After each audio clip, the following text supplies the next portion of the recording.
Olá, bom dia!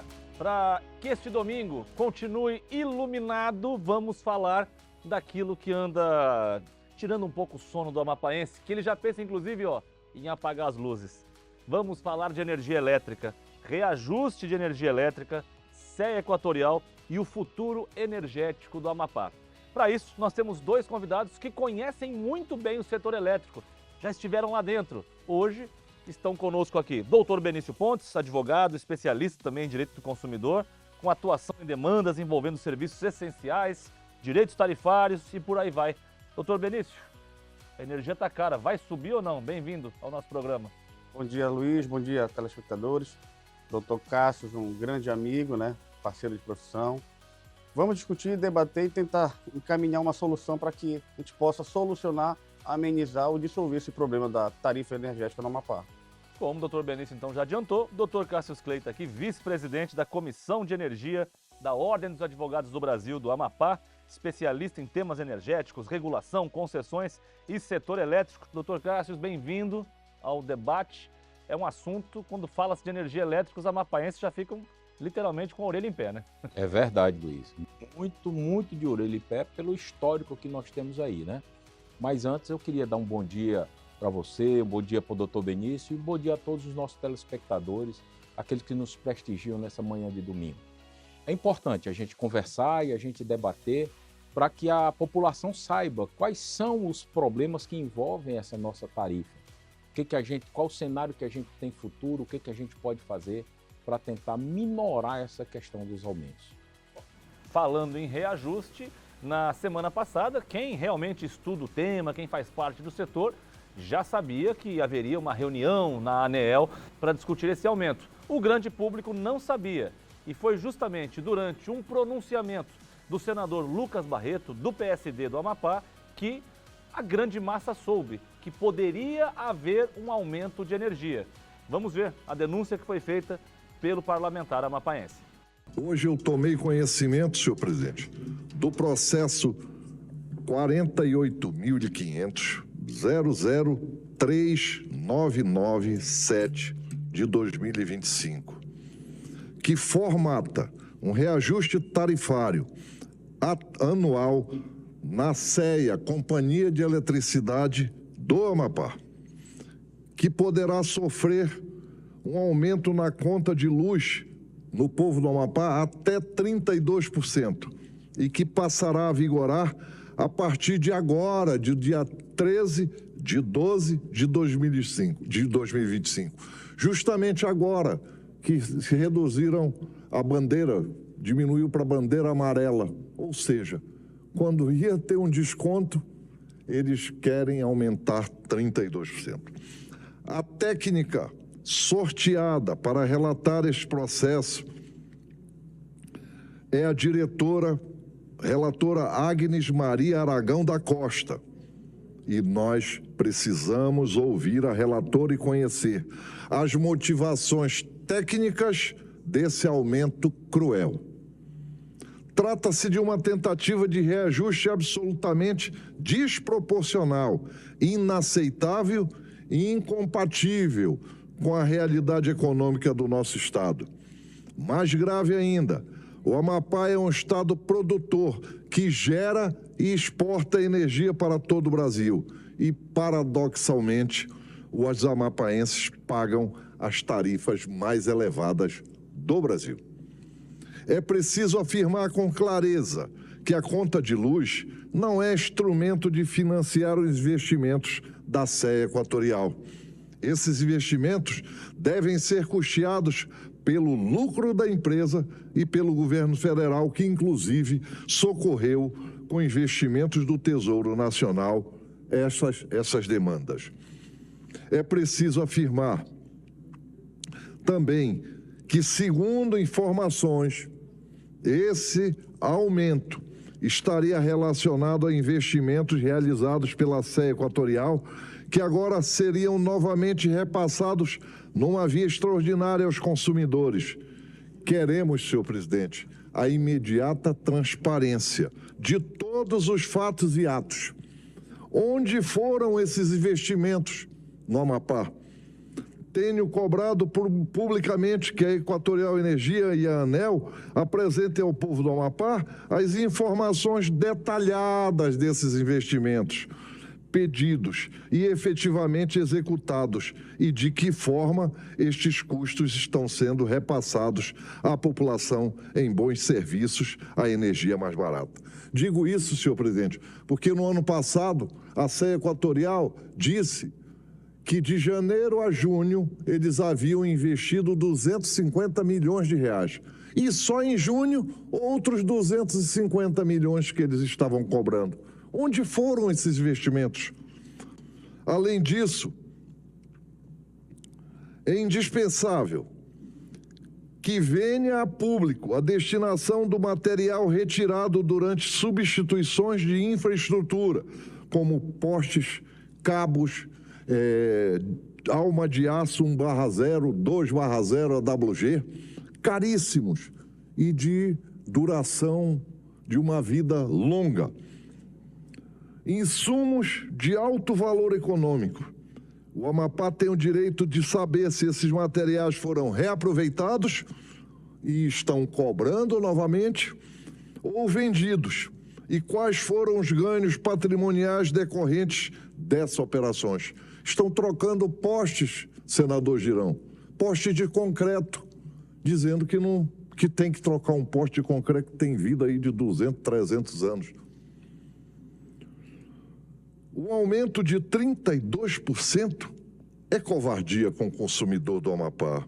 A concessionária CE Equatorial quer que paguemos por investimentos que não sabemos onde foram, enquanto lucra com o reaproveitamento de materiais. Chega de exploração, senhor presidente. Esse aumento é irracional, injusto e cruel. Não vamos nos calar e não vamos aceitar. Estamos diante de uma omissão da União, pois a conta de luz está sacrificando o bem-estar social das famílias de baixa renda, zerando o lucro dos produtores e empreendedores que tentam manter seus custos sob controle. A defesa do consumidor, da transparência tarifária, da modicidade e da justiça social não são temas eventuais, são lutas e compromissos permanentes do nosso mandato. O Amapá precisa ser respeitado enquanto Estado federado, pois nossa população há décadas enfrenta baixa qualidade de serviço de energia, prejuízo com apagões, descontinuidade e que ainda assim continuamos pagando as contas de luz mais altas do Brasil. O povo do Amapá não aguenta um aumento de 32%. Bom, esse foi o pronunciamento do senador Lucas Barreto no plenário, na bancada do Senado Federal.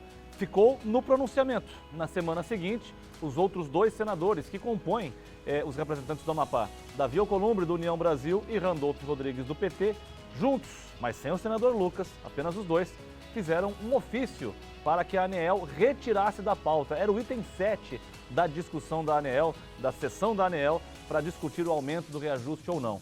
Após o ofício dos dois senadores, foi retirado de pauta esse item e ficou para 2026. A pergunta é, e esse aumento vai vir ou não vai vir? Após o intervalo, a gente começa o debate com os dois advogados, que vão nos ajudar a entender o porquê desse aumento, se é legal, se não é, se acumula, se não acumula. E a denúncia do senador de que os postes foram trocados. Cabe, não cabe? Isso e muito mais aqui no debate, que faz a primeira pausa e volta já.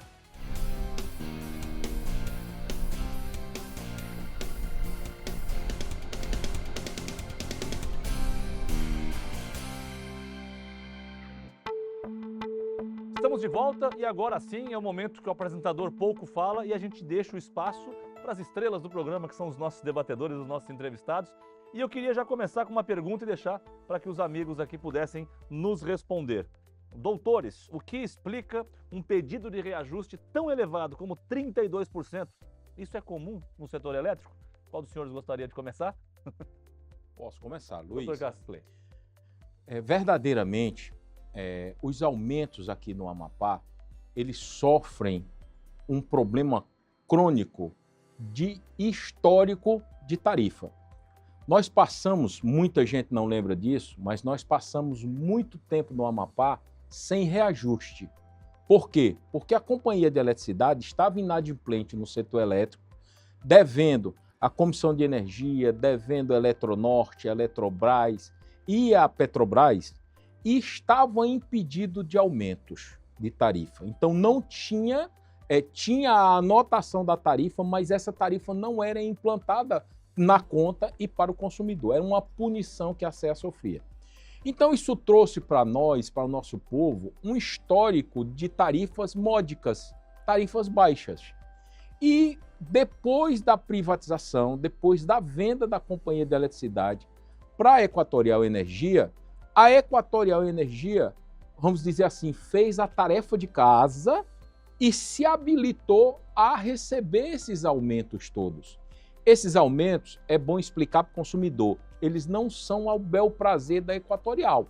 Eles são dentro de normas técnicas, dentro de aspectos técnicos, que fazem com que a tarifa reponha custos, reponha perda elétrica, perda técnica, né, que é elétrica, reponha alguns outros custos que a companhia tem e também projete a necessidade de investimentos.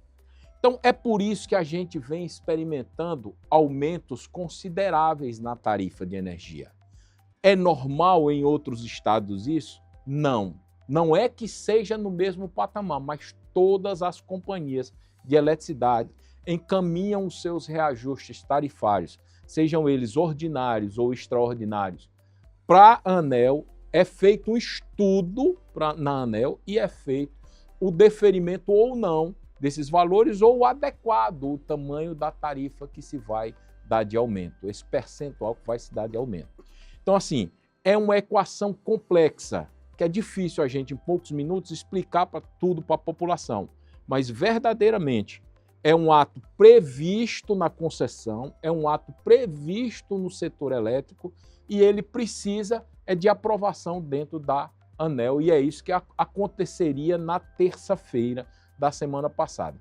Não aconteceu porque, como você disse, o senador Davi e o senador Randolph fizeram gestão junto, não foi só para tirar, tá? Aí veio um ponto muito importante que é preciso a população tomar conhecimento. Existem duas medidas provisórias. Essas medidas provisórias, elas já estão com força de lei e foram editadas para que o fundo que é alimentado por recurso de royalties da geração que nós temos aqui no Amapá, que estima-se esteja em torno de 8 bilhões, ele sirva para diminuir o impacto da tarifa. Como? Se retira uma parte daquele percentual e o fundo repõe o recurso financeiro para retirar aquela parte do percentual. É mais ou menos o atendimento a um anseio da população. Eu vejo todo mundo dizer, como é que a gente gera, como é que a gente tem 3 hidrelétricas, a gente não recebe nada disso. O fundo foi criado pelo presidente Lula para que fosse efetivamente colocado recurso desse fundo para diminuir o impacto nos aumentos da conta de energia. Para mim, essa foi a grande sacada do governo, do setor elétrico, para diminuir, para dar um pouco mais de modicidade à tarifa de energia elétrica dentro do estado do Amapá. Doutor Benício? Como o doutor Cássio bem disse, né, historicamente, o Amapá sempre teve a CEA, antes de ser CEA Equatorial, sempre teve enorme dificuldade em fazer os reajustes tarifários, porque ela era inadimplente. A Equatorial veio, ganhou a concessão, regularizou junto à ANEEL, passou a ser uma empresa solvente, realizou os investimentos. O contrato de concessão prevê 3 tipos de reajustes, de possíveis reajustes, né? O anual, o de 5 anos, esse compulsório, e o extraordinário, caso eventualmente a Equatorial comprove que teve um custo maior daquele período, ou aconteça um estado de calamidade, ou algum motivo de força maior, ela pode requerer para a ANEEL. Esse reajuste não é automático, ela vai fazer as exposições de motivos dela, encaminha para a agência reguladora analisa se vai conceder ou não esse reajuste. Ele não é, vou implementar e amanhã já vai estar na conta, não é assim. E há um período de implementação também, não é automático. A ANEEL não autoriza hoje e amanhã já vai estar na conta do consumidor. O que acontece no Amapá? O Amapá, ele tem alguns problemas, até de logísticas, que aumenta a tarifa e deixa a tarifa hoje do Estado como uma das mais caras. Um dos grandes problemas é a questão da transmissão. O Amapá é um estado com muito pouca densidade populacional e áreas muito longas, áreas muito esparsas, que precisam do investimento. A energia precisa chegar, mas quando chega são poucos consumidores. E isso acaba sendo rateado. Isso acaba sendo rateado no preço da tarifa, que é o que se chama de CDE, desculpa, Conta de Desenvolvimento Energético, e que compõe o preço tarifário.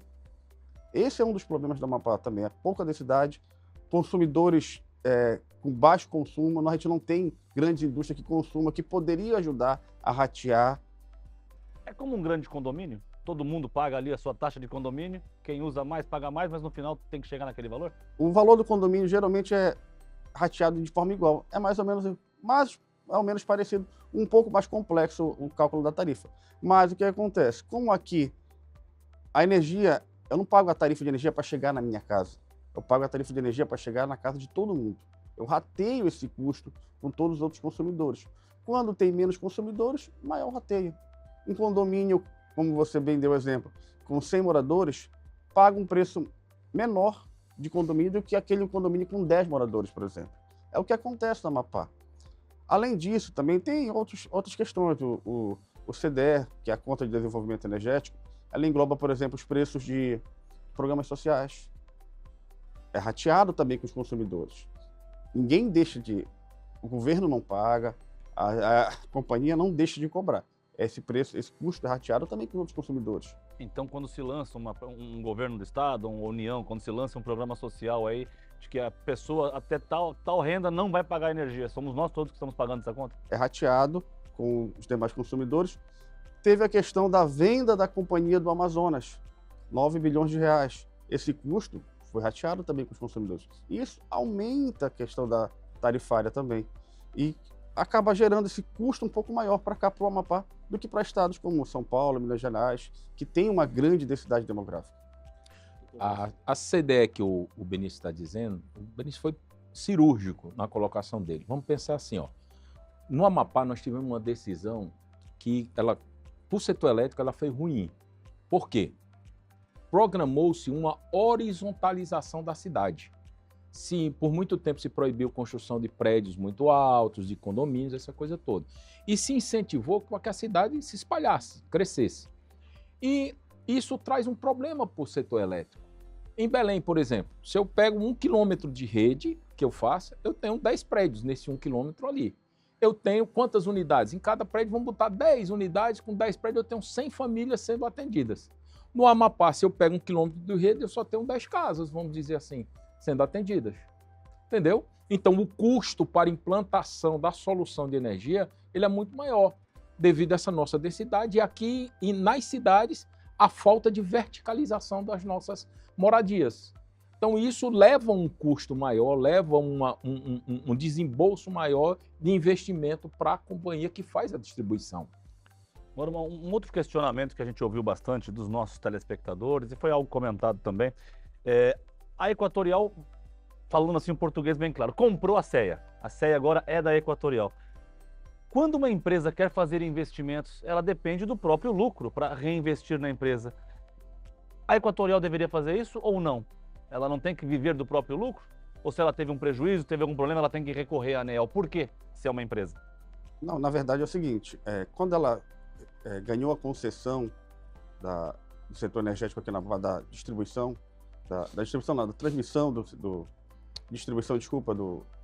da energia elétrica, há a previsão no contrato de investimentos anuais e uma previsão de investimento total do contrato. Esse já tem essa previsão e um dos requisitos para ela receber ou poder se habilitar a ter o direito de pedir o reajuste, lembrando que o reajuste, como a gente disse anteriormente, não é automático, ela tem o direito de pedir de forma anual, ela comprovar que ela realizou esses investimentos.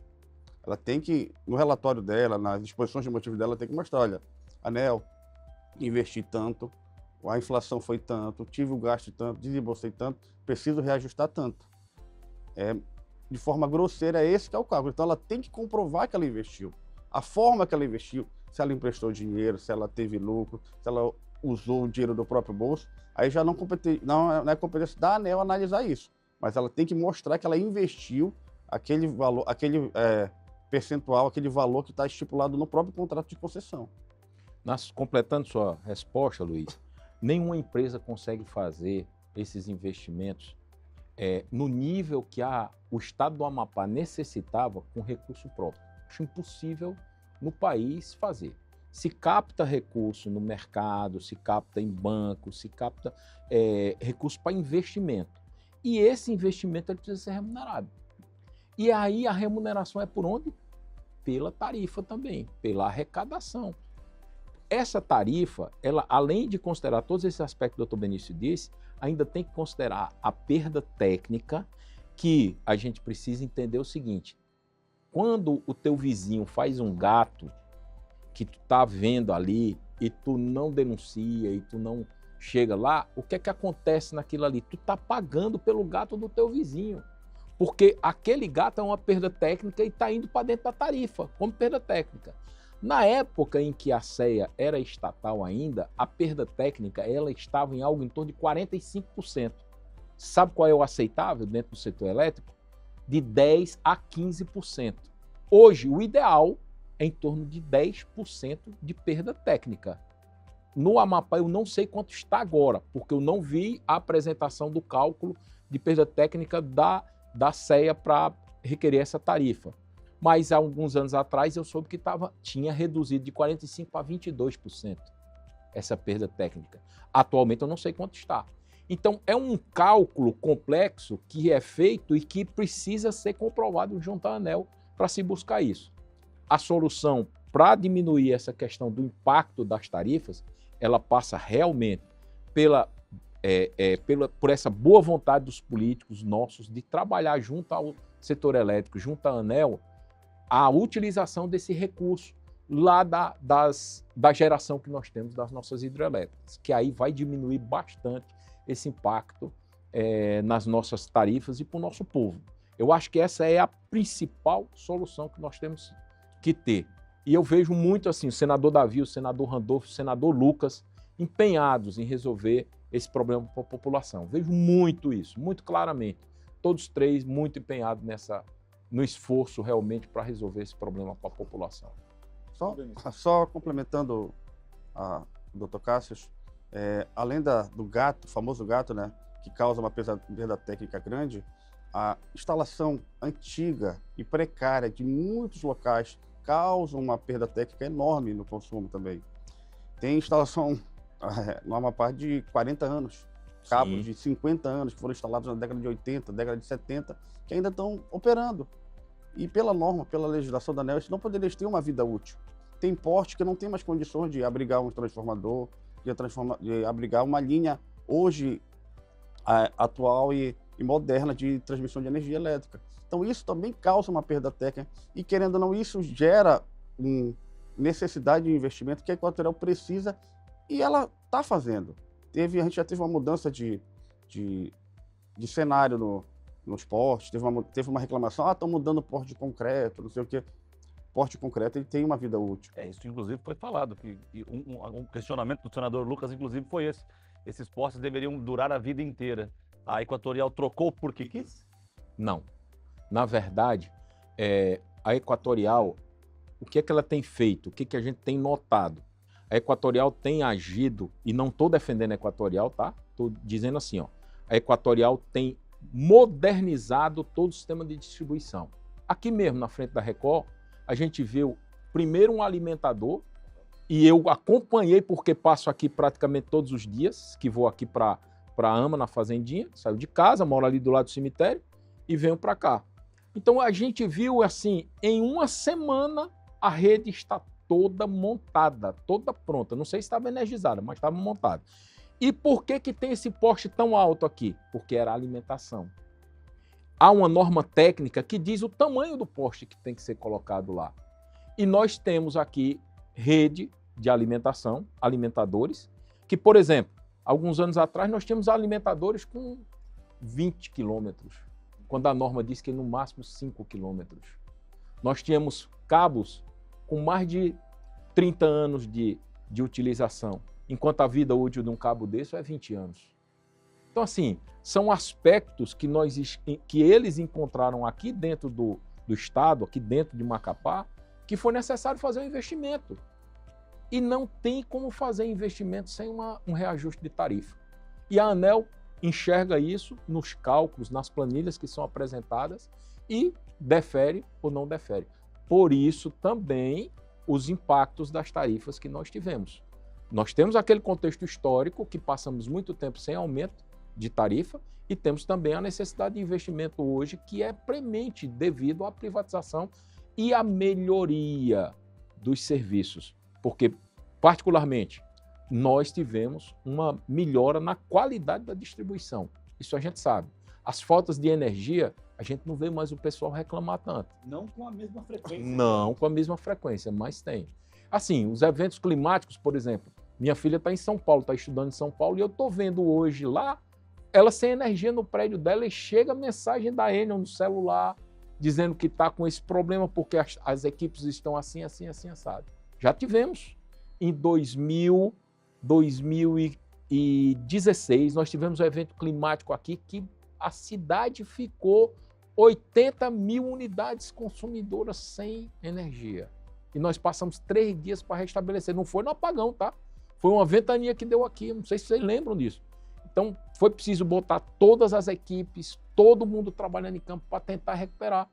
Para o sistema voltar à total normalidade, nós levamos quase uma semana para voltar a essa normalidade. Isso sem contar o apagão, que foram 22 dias, né? Esse daí é uma página... É um trauma na vida do amapaense. O pessoal não sabe o que é ficar sem energia lá para fora. Não, Quando eu conto, eu sou do Ceará, quando eu conto lá pro pessoal do Ceará, rapaz, eles dizem que a gente foi herói, viu? E era apagão e a pandemia juntos. Apagão e Sim. pandemia. Não era só o Sim, apagão, velho. era apagão acumulado com a Sim. pandemia no mesmo período ainda. Exatamente. Eu costumo dizer nas reuniões que nós temos com outras praças da Record, né? Quando há 17 horas, 18 horas sem energia, parece que o Brasil todo para. E eu falo, o dia que vocês viverem 22 dias como nós vivemos, a gente vem conversar com vocês. É verdade. Eu comprei um rádio de pilha naquela época, tá? E tenho até hoje a lembrança Pronto. da É um pandemia. bom meu rádio companheiro. de pilha. É excelente. Recomendo deixar na Equinócio FM sintonizado, Sim, porque mesmo que a energia caia, a Equinócio FM continua no ar. Exatamente. Voltando a falar desse período que os senhores citaram, da falta de reajustes por inadimplência da SEA, é possível afirmar que isso acontecia por falta de gestão, por incompetência técnica mesmo ou política, o que levou a Amapá a não conseguir arcar com a conta de energia e isso trouxe essa punição da falta de investimentos? O que A acontece? falta de reajustes, A perdão. SEA estatal, né, a empresa estatal, ela tinha um regimento interno que ele previa que a presidência e a diretoria tinham que ser pessoas com know-how, pessoas que já tinham experiência. Normalmente, geralmente, eram funcionários da própria SEA que assumiam a presidência e as diretorias. A diretoria técnica, a diretoria financeira. Só que, evidentemente, por ela ser uma empresa estatal, eles tinham um viés político, tinha indicação política. Isso é inegável. E durante muito tempo a SEA foi utilizada como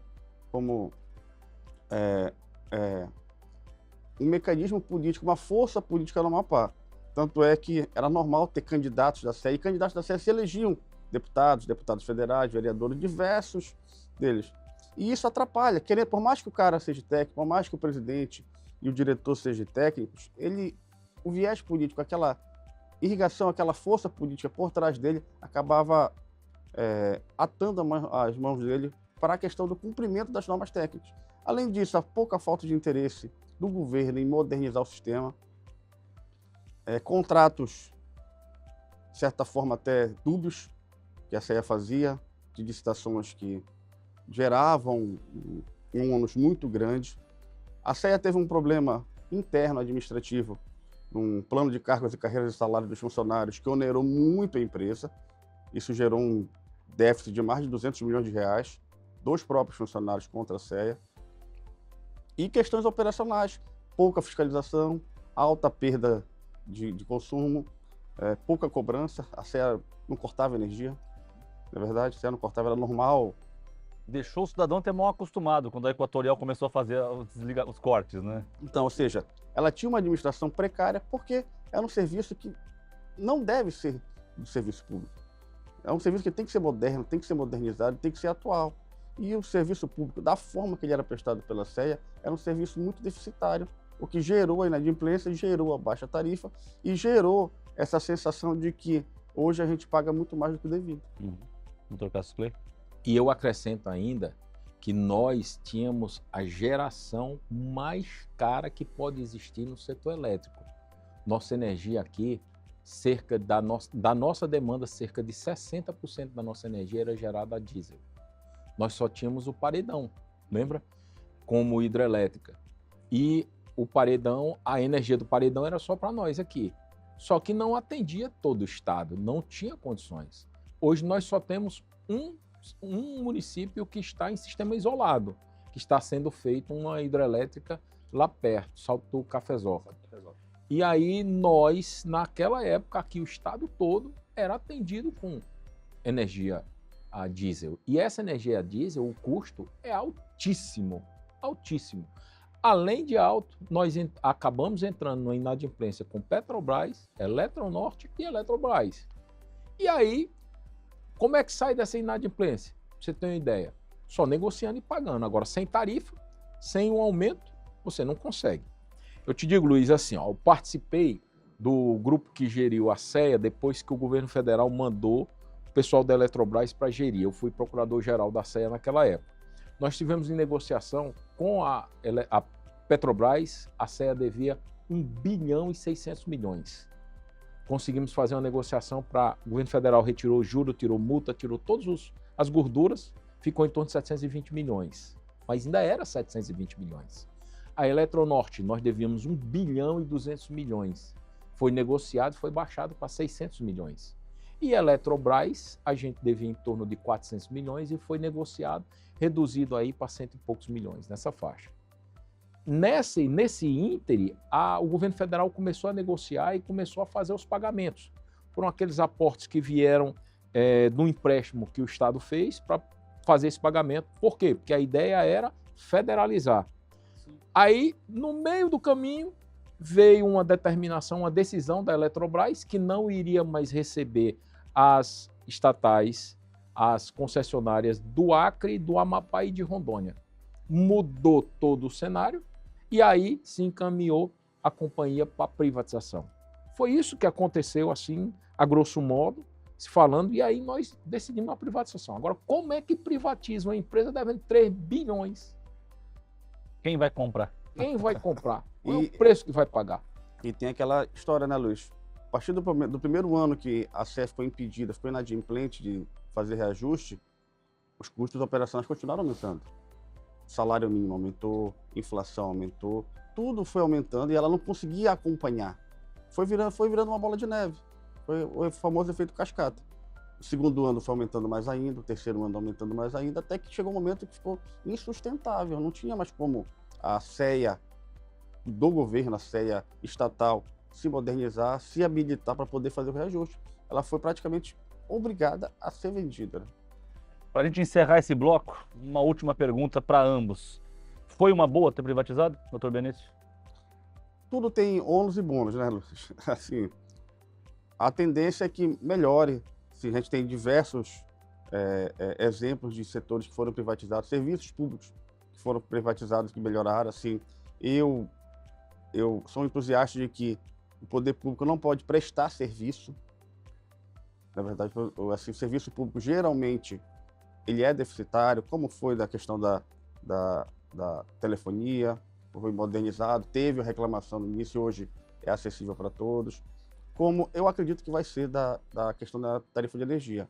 A questão da tarifa de energia e da maior reclamação é porque a gente sente ela todo mês, de forma obrigatória ou compulsória, né?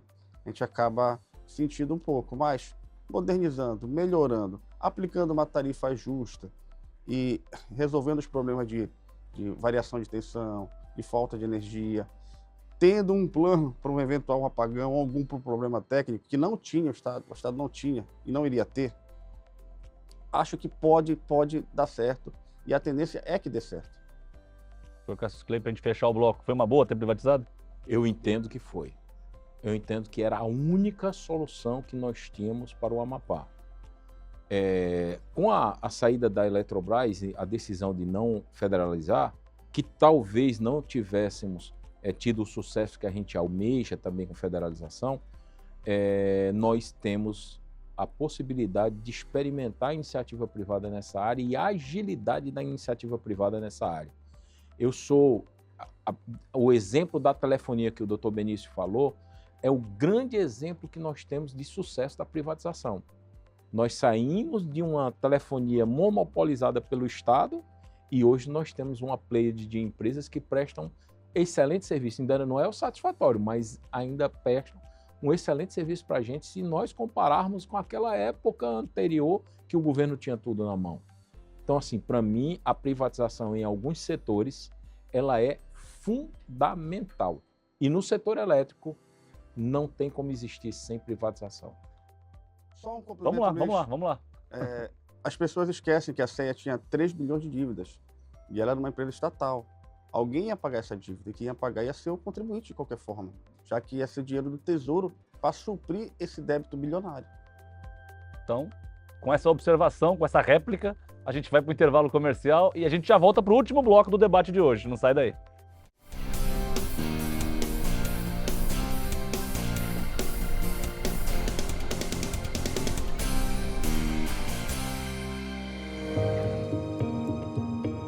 De volta com o terceiro e último bloco do debate dessa semana. E você que nos assiste toda semana sabe, né, que quando o papo é bom, quando o papo é de interesse do cidadão, a coisa vai rendendo e o tempo passa muito rápido. Nós encerramos o último bloco falando da privatização. Eu queria trazer aqui um paralelo, por exemplo, de rodovias que historicamente eram esburacadas, não tinham sinalização, mas eram gratuitas. Hoje, em alguns estados do Brasil, São Paulo, por exemplo, pagamos pedágio, um pedágio caro, mas temos um bom asfalto, temos telefone de emergência, temos sinalização. A gente pode tentar fazer um comparativo desses, doutor Cassius Clay, quando algo é privatizado, também há essa obrigação de investimento e de melhora no serviço?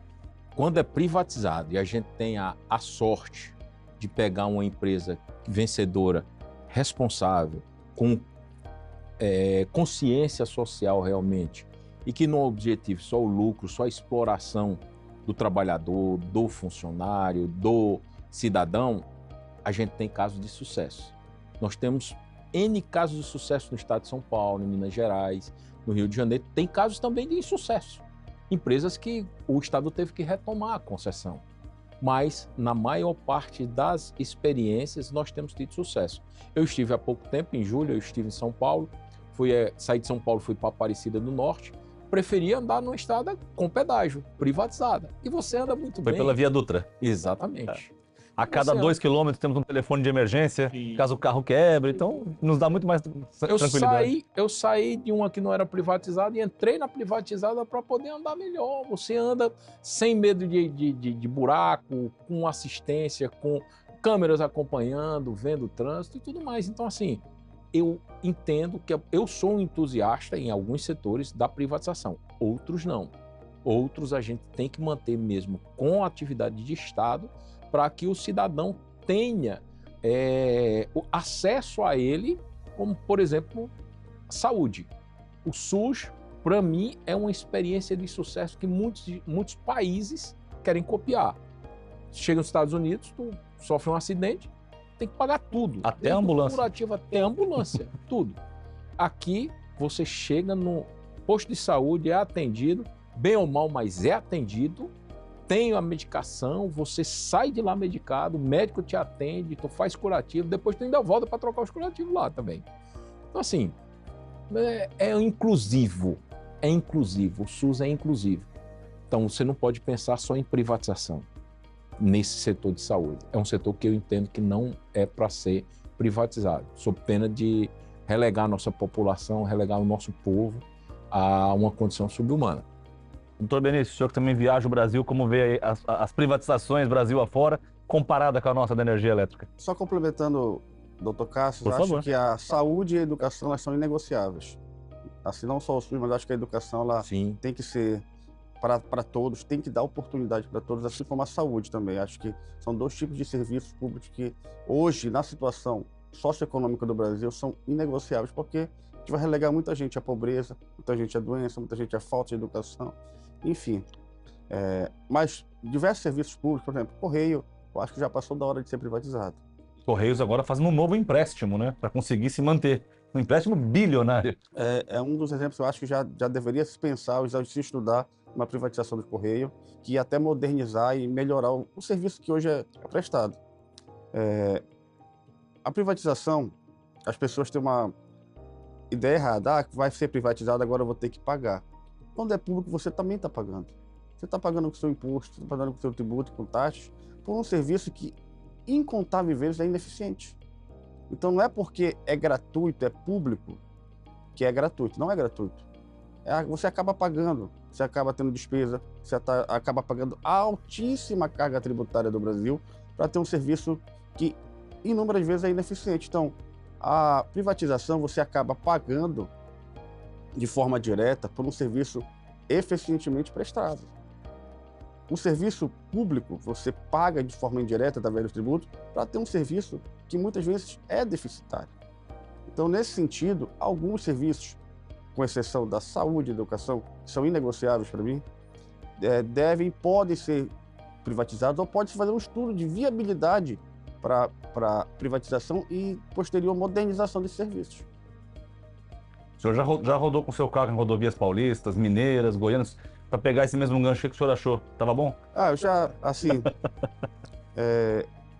geralmente as rodovias que são privatizadas, que foram privatizadas, são rodovias com várias vias, 4, 5 vias de acesso, rodovias com asfalto bom, asfalto com poucos buracos ou nenhum buraco, com acostamento, com um meio-fio que separa as faixas de trânsito, com um sistema de segurança, com telefones.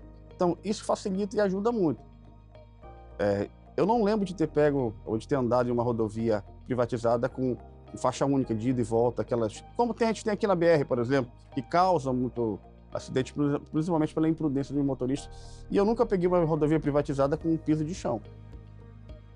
Poderíamos então pensar numa privatização da BR-156? Talvez. Que há 80 anos não consegue terminar a obra, de repente, se privatizar, joga essa responsabilidade para as costas de quem ganhar essa concessão. Talvez seja uma solução. O problema da BR-156 é que se asfaltar, a gente vai perder o título de obra mais antiga do Brasil, né? O senhor não quer aguardar o centenário, imagino eu. Não. Os 100 anos dessa obra. Acho que a questão da possível análise de exploração do petróleo aqui deve agilizar e deve, enfim, terminar essa obra que é um caos, é terrível. A título de informação, enquanto falávamos aqui, a nossa equipe de produção sempre antenada a tudo, chega a informação para mim, como o senhor falou agora, que educação e saúde deveriam ser negociáveis. Me foi bem lembrado que parte da saúde aqui do estado foi quase que privatizada, com a entrega para os capuchinhos, a questão do Mais Visão, deixou algumas pessoas até hoje cegas e outros, as cirurgias ortopédicas no HCAL. Então, quer dizer, uma parte está sendo negociada sim, doutor.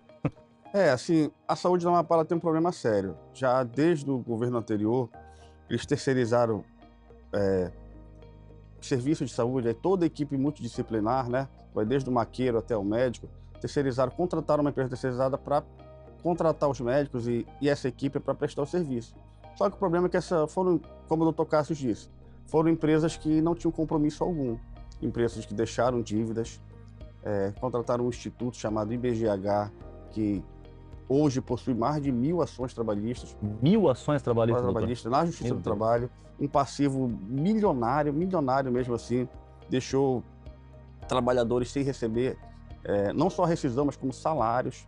Então, esse é um dos riscos da questão da terceirização ou da privatização, de pegar empresas que não tinham compromisso com a população e com o serviço que ela mesma prestou. Claro que, evidentemente, uma empresa chegar a esse ponto, há uma falha também de fiscalização.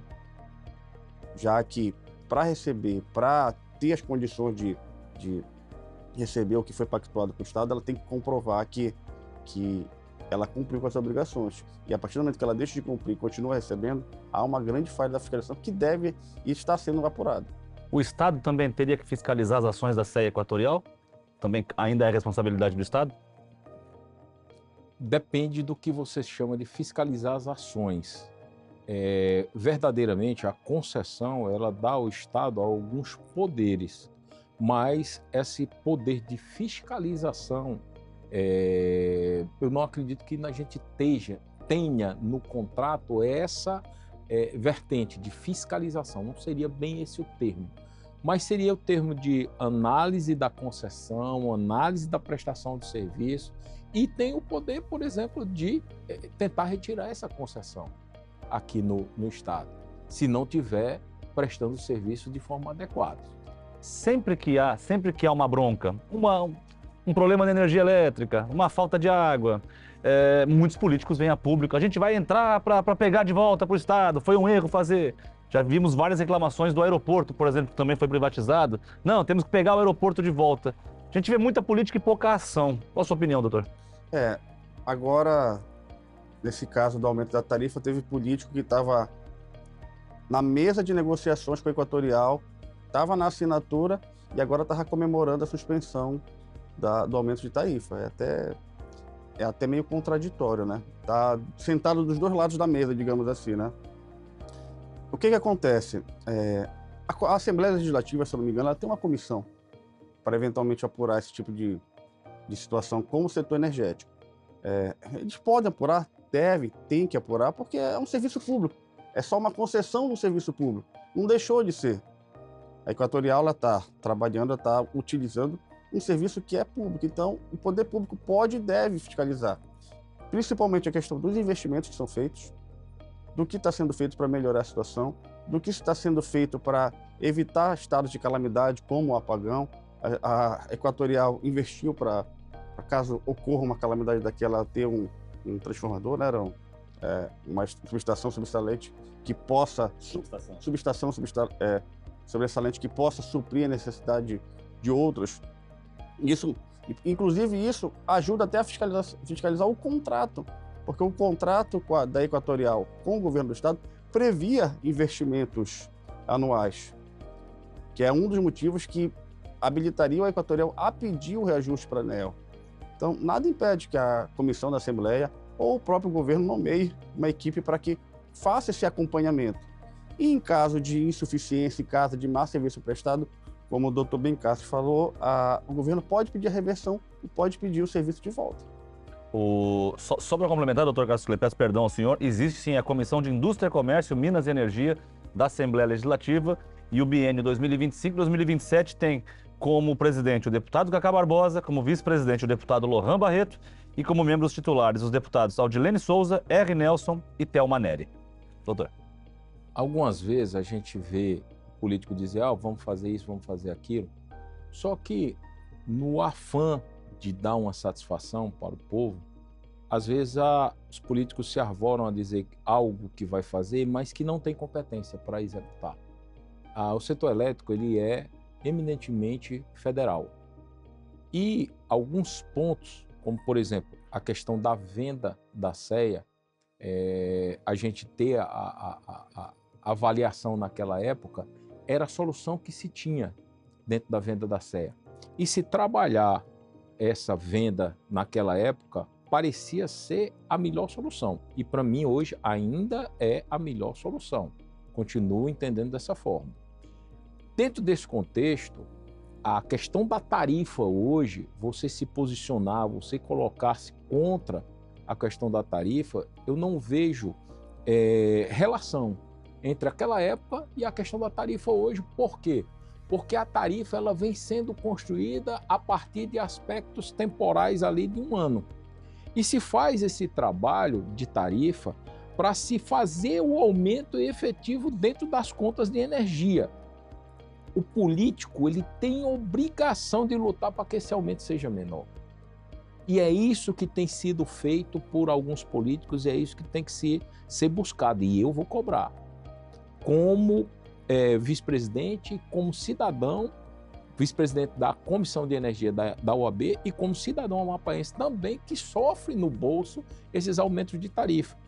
Eu tenho diversas ações contra a CEA também por conta de procedimentos que eu entendo que estão incorretos dentro da CEA, principalmente uma coisa chamada fatura de recuperação de consumo, Luiz. Vou abrir um parêntese aqui que não é o tema, mas eu preciso falar e a população precisa entender. Fatura de recuperação de consumo, muitas pessoas, tinha um gato, tinha desvio de energia, a bobina do contador estava queimada. Aí a CEA faz um cálculo dos últimos 36 meses, gera uma fatura de 3, 4 mil, 10 mil, 20 mil, 30 mil reais. Chega na tua casa e bota na cara do consumidor, olha aqui, isso aqui, ó, fatura de recuperação de consumo. Por quê? Porque você ficou sem medição num período, você fez um gato, você tem vários motivos. E aí, faz essa fatura, o consumidor se sente coagido a pagar, a parcelar, financiar para poder arcar com essas faturas. Não é assim. O consumidor tem que ter a consciência de que não pode ser cortado por essa fatura. Tem que chegar, analisar se é devida, se não é, e discutir, se for o caso, discutir na justiça. Por quê? Porque não é crível. A lei, a resolução número 1000 da ANEEL, proíbe o corte de fatura de energia com mais de 90 dias. A jurisprudência é clara. Todos os nossos tribunais só admitem corte por fatura de energia nova, com menos de 90 dias, consumo com menos de 90 dias. Se você recupera, você está recuperando de 1 ano, 2 anos para trás e coisa que venceu lá atrás. Se você mantiver sua fatura que paga, essa fatura, ela é se você não pagar, é passível de corte, mas a fatura de recuperação de consumo, ela não é. Nós temos diversas ações tramitando nesse sentido. E aí eu faço uma colocação que a CEA Equatorial precisa reanalisar esse procedimento. Por quê? Porque o consumidor está sendo prejudicado. As empresas que estão trabalhando com recuperação de consumo são terceirizadas. E é preciso abrir o olho, é preciso o consumidor saber disso para que possa se defender efetivamente contra alguma irregularidade nessas faturas. Aproveitar que o senhor está com a palavra, o nosso programa está chegando ao fim. Queria suas considerações finais, falando olho no olho com o nosso telespectador e desde já agradecer sua presença no programa de hoje. Luiz, eu é que agradeço a Record e agradeço ao programa a oportunidade de estar aqui falando para o nosso consumidor, para o nosso cidadão. É muito importante a gente esclarecer alguns pontos, esclarecer essa questão da tarifa, que pesa tanto no bolso de todos nós.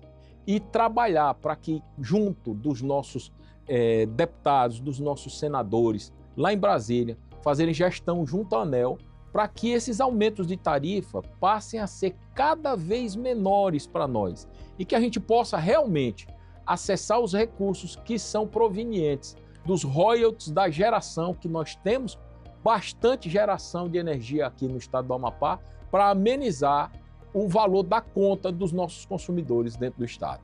Até a próxima, volte mais vezes. Muito obrigado e estou à disposição, viu? Doutor Benício Pontes, mais uma vez obrigado pela sua ajuda aqui para comandar o programa e volte mais vezes também as suas considerações finais para o público que nos assiste. Obrigado, Luiz. Obrigado, doutor Cássio. Quero agradecer a TV Equinócio, a Rede Record pela oportunidade.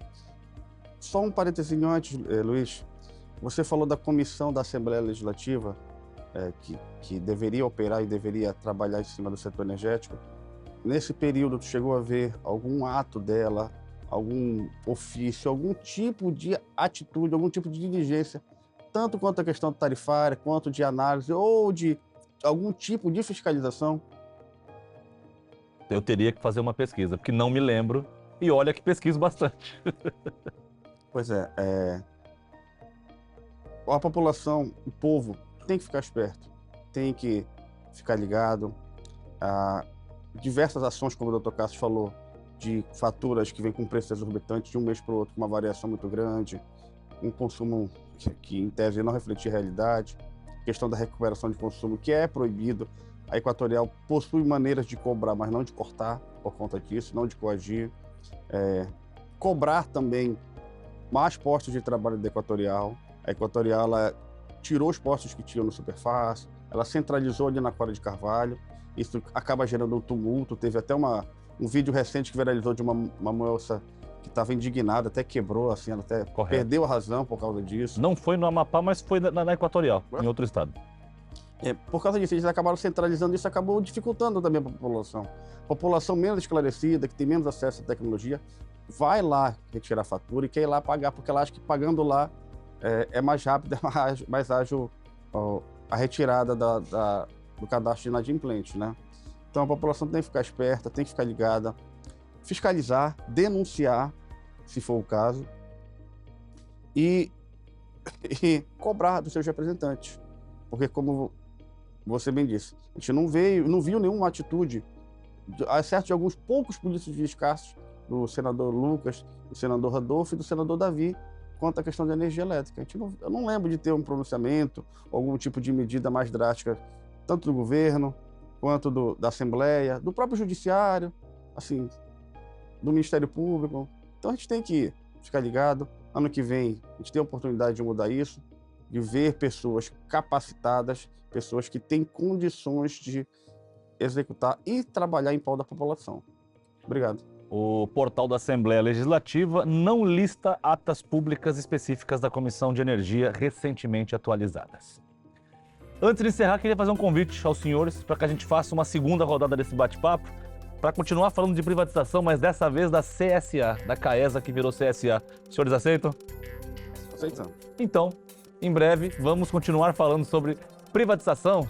No caso, agora, falamos de energia, num próximo programa da água. Era CAESA, virou CSA. Será que foi bom? Será que não é? Tem reajuste também polêmico ou não? Nos próximos programas nós saberemos. Um excelente domingo para você e até o próximo debate.